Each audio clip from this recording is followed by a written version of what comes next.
guys, it's Tapping with TT, and I got a special guest today. One of my favorite people to sit and talk with is Miss Audrey. How are you today? I'm well. Thank you for having me. I haven't seen you in a while. It's been a minute. But look, I'm repping for you today. There you go. I love it. This is the week to rap. Yes, this is the week to rap. And it's so funny because you said he looks like your pop looks like your daddy. Like his grandfather. In this picture. Yep. Wow. Handsome man. Yes, he was. Yes, he was. So, I feel like the last time you and I spoke to each other, I think we were out to dinner. Was it the dinner we went to together? Yeah, I think the dinner was the last thing we did. That we had a good bonding time. Yeah. That was one of my favorite moments with you. Just breaking bread and laughing and sharing stories and talking about how we can do things for the community to make them better. Yeah. And that's kind of been your mission since the passing of Pop. You started his foundation. Shoot for the moon. Shoot for the stars. Shoot for the stars. Aim for the moon. No, that's the album. People do that's the album. People do that, and I just let it rock. The foundation is just shoot for the stars. Shoot for the stars, and we add on the other part. Right, because the album is Aim for the moon. So we just make that part up. But it's a big week because you're celebrating what would have been Pop's 25th birthday with a special event. Mm-hmm. So let's get into the event, and then I want to talk about some other things. So let's talk. So you're talking about his birthday party? Yes, the big birthday tribute. Party. The tribute. Yes, we have just gotten some good space. Okay. Right, we're at Bogart House.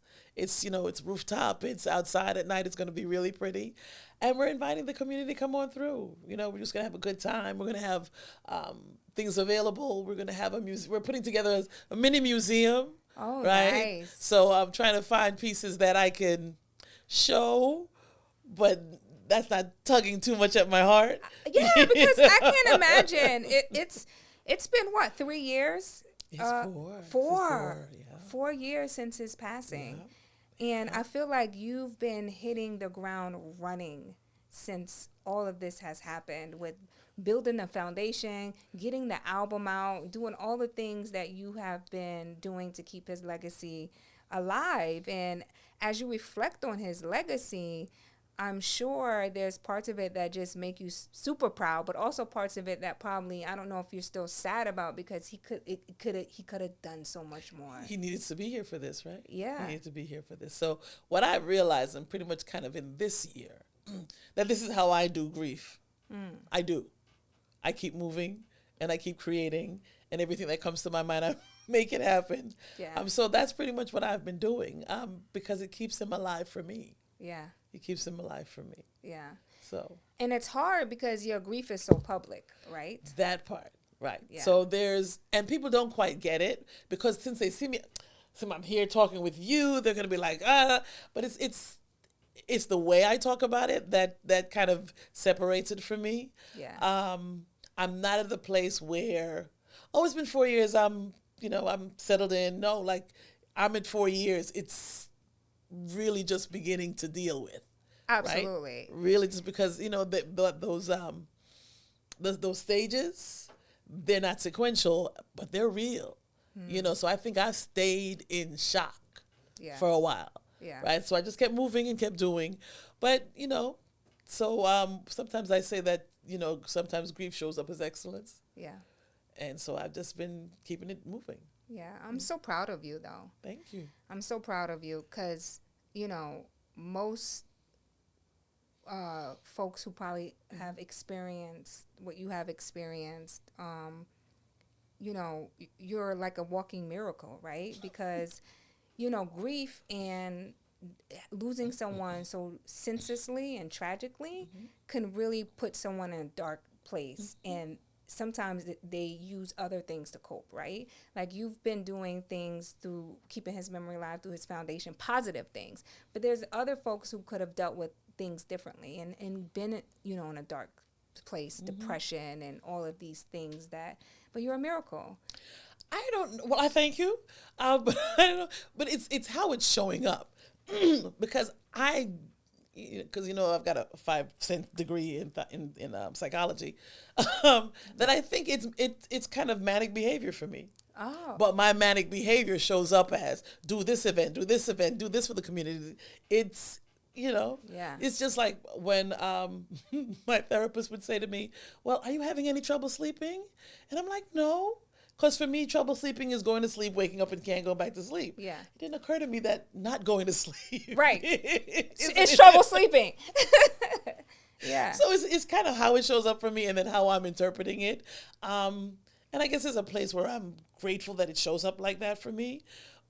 But the chickens do come home to roost. It really does. And those moments are more frequent now at this point. Yeah. So I just have to figure out how to deal. That's all. Yeah. Yeah. And so, again, it's difficult for people sometimes because based upon how I show up and that I show up, they think I'm good. And I'm not always, But at least you can admit that, though. I think that's sharing yourself to the world by saying, I'm not always okay. I know folks who've lost someone and they can't even admit that I'm not okay at times. They're like, "Oh, I'm okay. Everything's good. Everything's good. Everything's fine. We're moving." And deep down, they're really not okay. So, and I guess because as a female, as a woman, I've always been in therapeutic environments. Right? I've always had women who mentored me, who were always in a kind of that therapeutic, holistic environment. So I'm been kind of trained to be in touch. The key piece for that for me though is allowing myself to be that transparent, because that's not what the world asks you to be. The world says, just shut it down and keep moving and hide it. But for me, it's about saying today's not a good day. yeah. I can't be Moss today. Yeah. I really can't be my smoke for y'all today. But try me tomorrow. I might be able to do that. And that's fair. So Yeah. that's how I try to work it. Also, and I don't know why this is that for me, but all those iconic statements and platitudes that people give just was so harassing to my spirit. And I was just like, How okay, so? so there's just, he's not in a better place. There's better places with me. Yeah. God doesn't take the good ones because, what I'm saying? It's just all those kinds of things that people are trying to comfort you. Yeah. But it's not comforting. Yes. And I've just something that says to me, say something about it in a way that's also healing and a learning moment for the other person, because I recognize they're trying to make sure I'm okay. Yeah. I recognize they're just trying to be like, girl, I'm here. Yeah. What can I say to make you feel better? And it's nothing, but I'm glad you're here. And sometimes it's just a hug. Or what they call a ministry of presence. Just sit with me. Yeah. Just sit with me. Yeah. And so from day one to now, sometimes it's just sit with me. Yeah. And I enjoy, I think I am a doer. I've always been a doer, and I enjoy creating. So this is just an excuse to kind of do something that kind of comes naturally. Well, I want to say thank you for still sharing your son with the world by doing the things that you're doing for his 25th birthday. That speaks so much to your character to just still give us a piece of him, like creating the museum and doing the things that you're doing, because sometimes I get mad at the culture because they didn't do right by him. And I know I can't hold on to that. And the reason why I get mad at the culture sometimes is because I feel like they didn't protect him in a way, and they still let stupid things happen. Like, it's the culture of the industry, but it's also the bigger world culture. Because I'm not willing for somebody to say to me that my son is gone, I continue to do things for him in his honor as I understood his desires. I think the difference between where I am and where others go is that I don't let anybody convince me that he's not here. yeah, He may physically not be here, and I know somebody may want to write me a prescription, but for me, as long as I'm doing something for him that, promotes the legacy, he's here.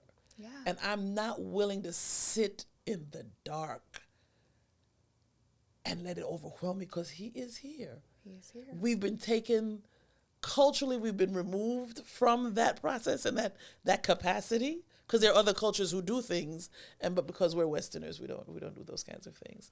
But he's very much present for me, and I operate up out of that. Yeah. I learned a lot about that when I went to Bali. Mm-hmm. Okay. Yeah. And sometimes you got to throw out Western society. Mm-hmm.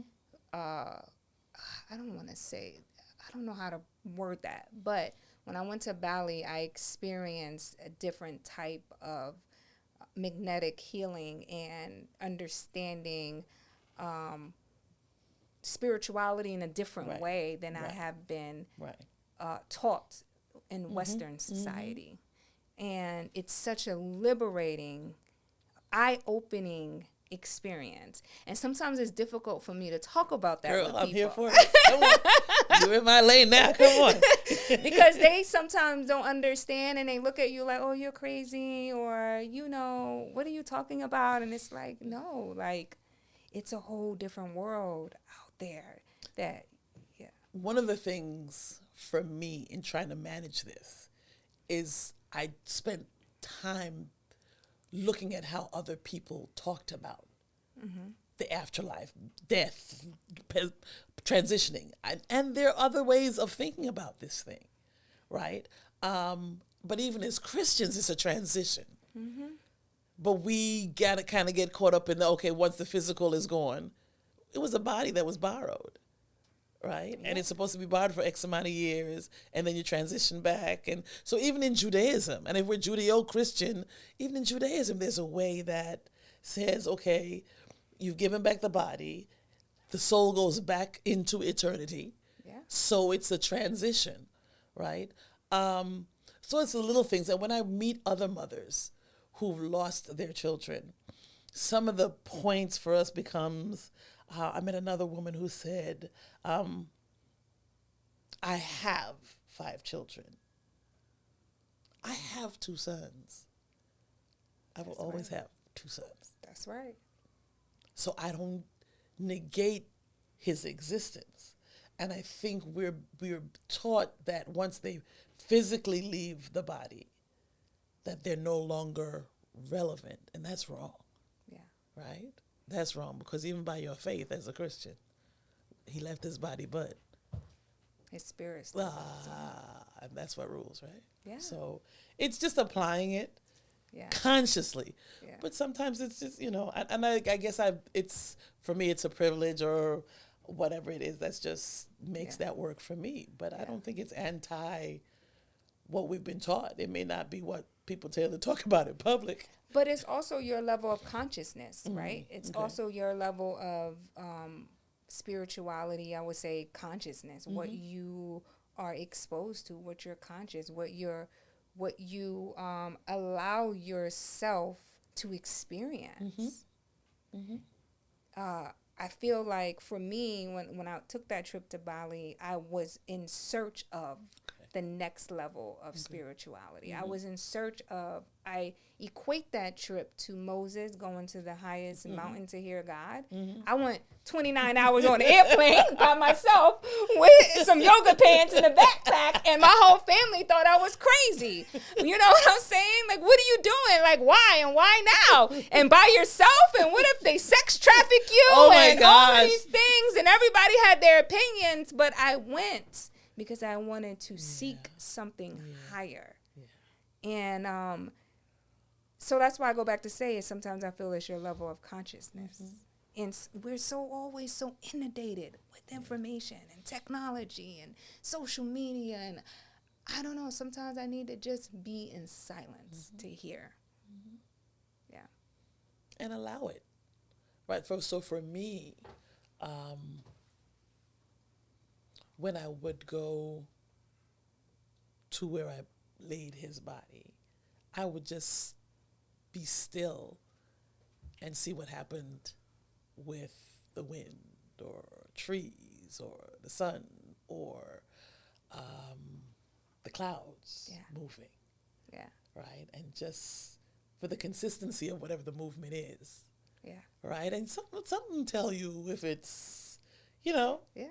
But so it's a level of consciousness, and it takes time to tune into that. And I think this culture is always moving. Yeah. So I think that's what robs us. Yeah. Of that piece of it, because we're always moving. Yeah. And that's why I said sometimes you just gotta be still to hear it. You know, and allow yourself to feel it. Sometimes I'll go on a beach and lay in the sand and just look at the sky and just close the world out to hear. You know, and it's not that you're going to hear a voice. It's No. just that something that settles in you that you just know. Yeah. You just know. Absolutely. Yeah. What has the forgiveness process been like for you? Have you been able? I don't want to say there's nothing to forgive. Right.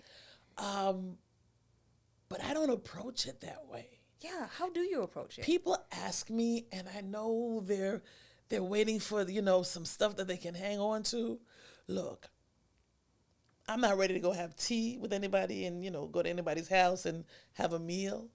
And I acknowledge the change that's been brought to my life and devastated my family. But it doesn't make sense to hold on to some sort of anger and bitterness that you can't do nothing with. Now, they say the thing they say about forgiveness is that, it's like drinking poison and expecting somebody else to die. Mm-hmm. I recognize you. You know what I'm saying? I recognize what's done to me. And I know how I have to move. But I'm not going to hold on to something, because then you've won. You've eaten my soul. I can't let you do that. So the fact that those young men, because they were minors and adolescents when they did the crime, that by age 25 they have to be released. Because I saw one was recently released. Apparently so, and I really don't pay attention. I think the shooter is what they said. Okay, so, and if I was his mother, I'd be grateful, right? That he gets another chance at life and da-da-da-da-da-da-da. I'm not his mother. I can say, for her, it's a good thing. She gets her son back. I don't get mine back, but I'm not going to sit in it, because sitting in it doesn't help me. This is hard enough. To sit in it? Yeah. Mm-mm.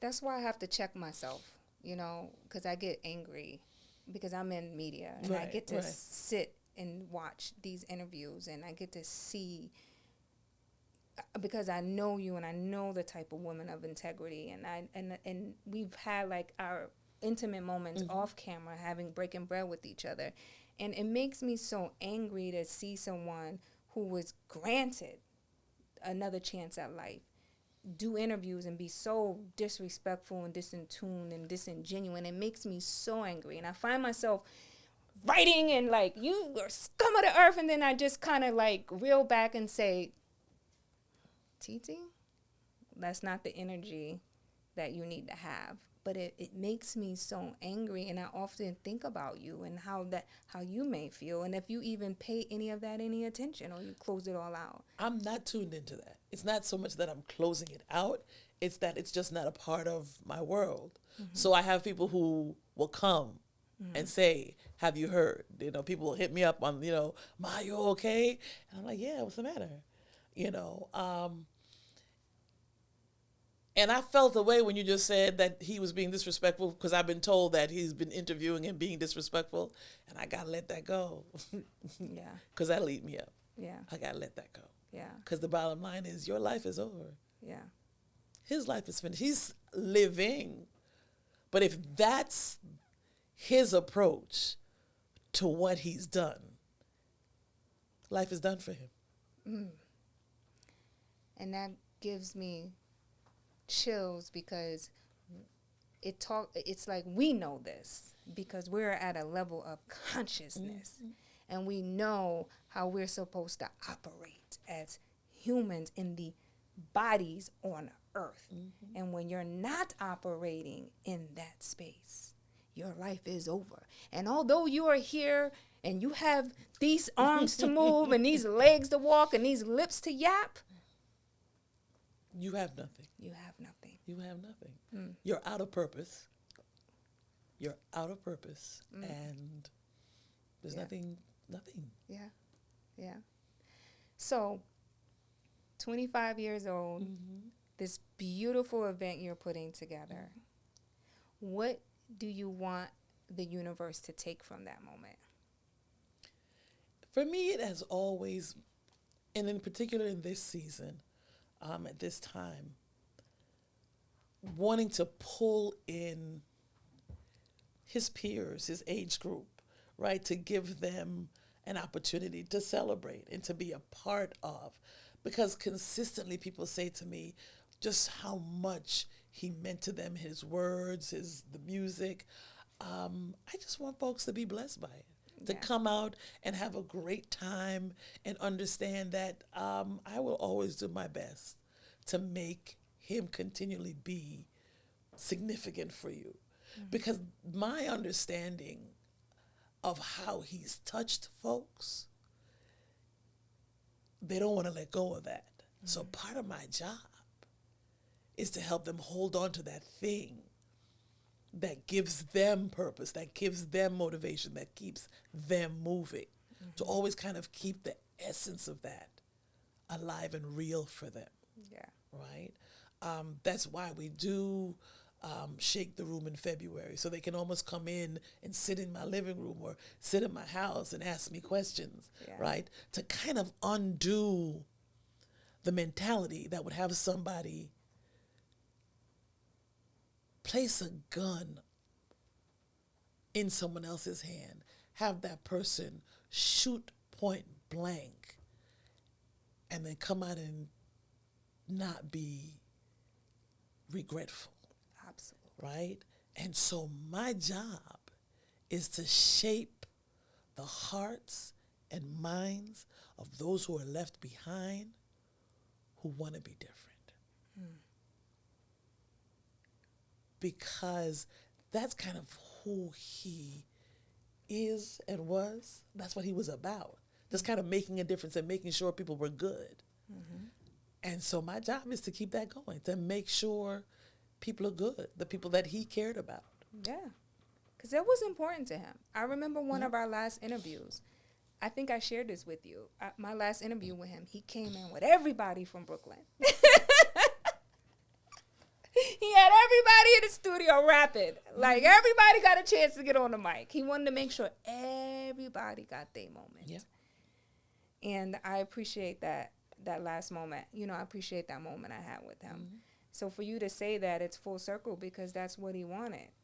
And some of what's going on for me too, like I call this kind of living in his shadow, because I'm finding out who I am as a person and as a woman based upon what I'm finding out about him, right? And so this is the moment where he's not here, but I get to realize how much who he is who I am. yeah, Is how who I am impacted the man that he was becoming. and he loved you so much. Let me tell you, everything we talked about, he always brought it back to you. From how he got his melodies, how you kept him in church, how he fell in love with music. And I was just like, well, who is this lady? Because I need to meet her. Everything about him in that interview he always brought it back to you. Yeah. You know, I did my best to love my children and to love them as human beings, not as their gender.